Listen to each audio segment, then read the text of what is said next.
on the advice of a couple of naturalists. In that bay on a sandy beach, the only possible campsite for our proposed 3-week stay. The island is 3 kilometres long, but 1/3 of a kilometre high.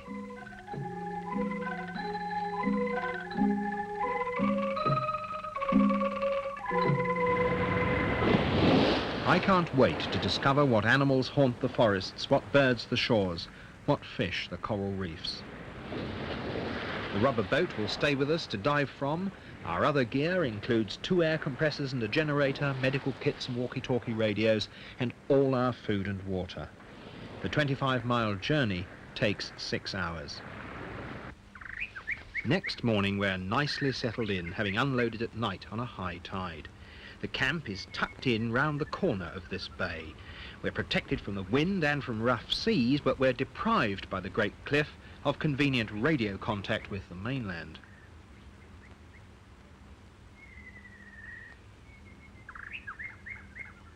When the sea calms down and the underwater visibility improves, our objective will be to concentrate on the smaller, more colourful coral reef fishes. There'll be few sharks in this bay anyway.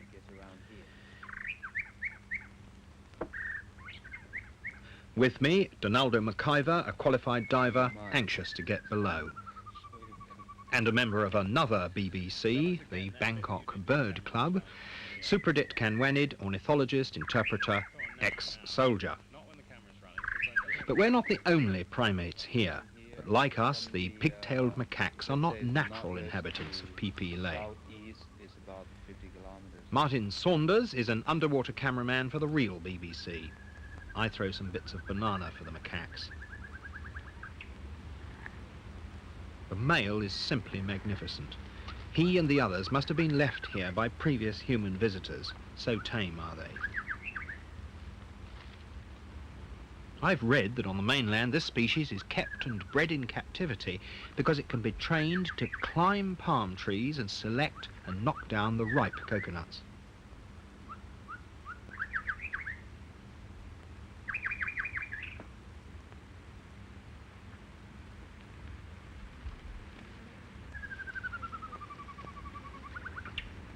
The female is dominated by her mate and not allowed to take our scraps, except, it seems, when his back is turned.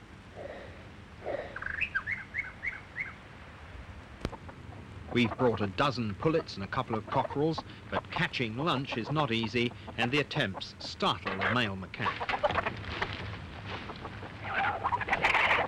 Macaques communicate partly with sound, but more importantly by adopting certain postures and pulling certain faces, like the threat face.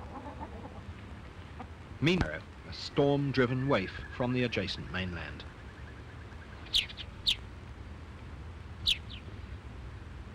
The rising tide will soon drive off the reef heron, one of a dozen kinds of wild bird that nest on Phi Phi Leh Island.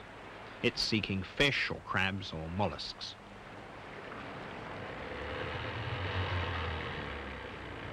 At high water we can get out over the coral. The only way to get round the island is by sea.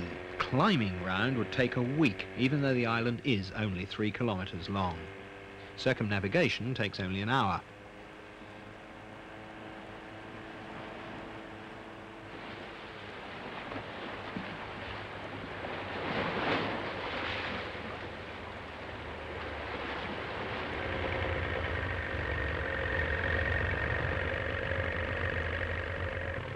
Wave action has undercut the limestone 20 metres in places, and rainwater acids have fretted the great cliffs into strange forms.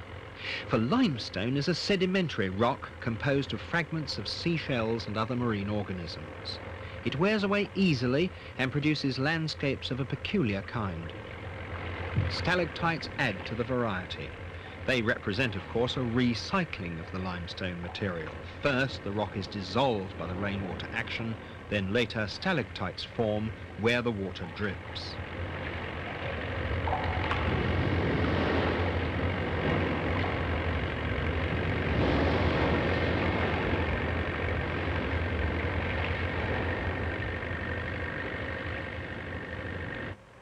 The highest cliff on Phi Phi Leh plunges 300 metres, that's 1,000 feet, to dwarf our tiny toy boat below.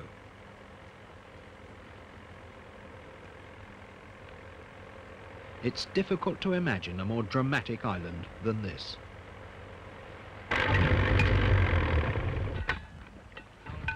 I'm prepared to join Martin Saunders, who's already below.